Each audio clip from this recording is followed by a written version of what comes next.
तुमच्या computer skills upgrade करायच्या आहे? दिशा कम्प्युटर इन्स्टिट्यूट घेऊन आले आहेत महा डिस्काउंट ऑफर. आता कोणताही कोर्स करा फक्त 1800 रुपयांमध्ये. नीट पेपरफुटीच्या प्रकरणात तिसरी मनीषा सीबीआयच्या जाळ्यात अडकली आहे. धक्कादायक बाब म्हणजे फिजिक्स, केमिस्ट्री आणि बायोलॉजी तिन्ही पेपर फोडणारे पुण्यातलेच प्राध्यापक आहेत.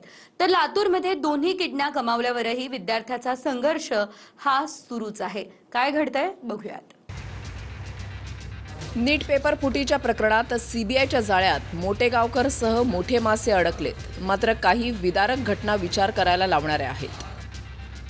डॉक्टर व्हायचंच असं स्वप्न उराशी बाळगलेल्या लातूरच्या विश्वजित तेलंगे या विद्यार्थ्यानं दोन्ही किडन्या गमावल्यात.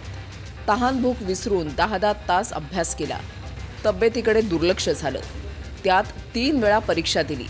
तिन्ही वेळा पेपर फुटी आणि गडबडीच्या घटना घडल्यात. सलग 3दा परीक्षा दिली.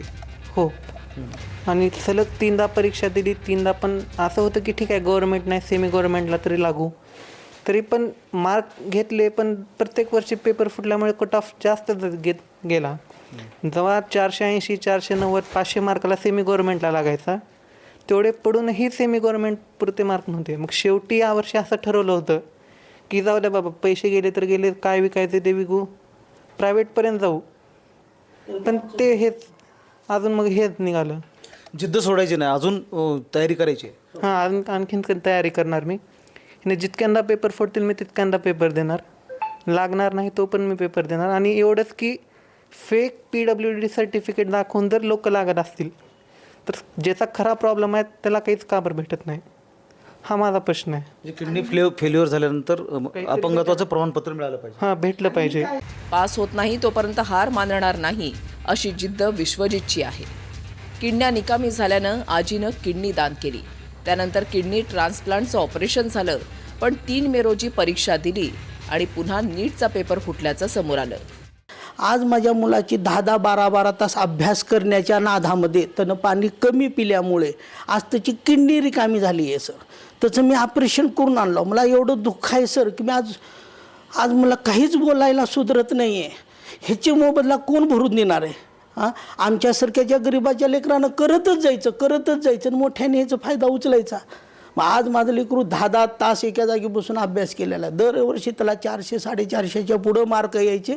हे पेपर भाजी अशी फुटायची. पेपर फुटीच्या प्रकरणात आणखीन एका मनीषाला अटक करण्यात आली आहे. पुण्याची प्राध्यापक मनीषा हवालदारला सीबीआयनं बेड्या ठोकल्यात. ती पुण्यातल्या सेठ हिरालाल प्रशाला इथे कार्यरत आहे.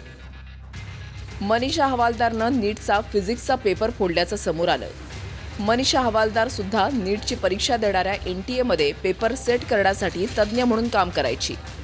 आरोपी प्राध्यापक प्रल्हाद कुलकर्णीनं केमिस्ट्री पेपर फोडलेला आहे. तर आणखी आरोपी प्राध्यापक मनीषा मांढरेनं बायोलॉजीचा पेपर फोडला. म्हणजे फिजिक्स, केमिस्ट्री आणि बायोलॉजी हे तिन्ही मुख्य विषयाचे पेपर या तिघांनी फोडले. लाज वाटायला पाहिजे केंद्र सरकारला, त्यांच्या मंत्र्याला, शिक्षण मंत्र्याला. थोडी तरी जनाची नाही मनाची लाज असेल. त्या धर्मेंद्र प्रधानांनी, राहुलजींनी म्हटल्याप्रमाणे 1 मिनिटामध्ये राजीनामा द्यायला. 12 वर्षामध्ये 13 वर्षामध्ये 25 वेळा नीटचा पेपर फुटतो, तरी पण यांनी जबाबदारी कोणी घेत नाहीत. आज तरुणाई उद्ध्वस्त झाली. ही पोरांचं आयुष्य उद्ध्वस्त होत आहे. आणि यामध्ये तिथले काही लिकेजेस होते सिस्टममधले, ते त्यांनी बंद केले नाहीत. का सिरियस राहिलं नाही? जबाबदारी कोणाची? जबाबदारी सरकारची आहे. सकारावं आणि या भावनेशी खेळणं बंद करावं असं आमचं मत आहे. महाराष्ट्रातील लातूर आणि पुणे हे 2 पेपर फुटीचे मुख्य केंद्र म्हणून समोर आले. मोठेगावकरनं कुलकर्णी, मांढरे आणि मनीषा हवालदारच्या माध्यमातून पेपर फोडला आणि राजस्थान, हरियाणापर्यंत पोहोचवला. आता इतर राज्यातही सीबीआयची छापेमारी सुरू होणार आहे. दिल्लीहून प्रमोद जगतापसह महेंद्र जोंधळे, TV9 मराठी, लातूर. मला तुमच्या कम्प्युटर स्किल्स अपग्रेड करायच्या आहे? दिशा कम्प्युटर इन्स्टिट्यूट घेऊन आले आहेत महा डिस्काउंट ऑफर. आता कोणताही कोर्स करा फक्त 1800 रुपयांमध्ये.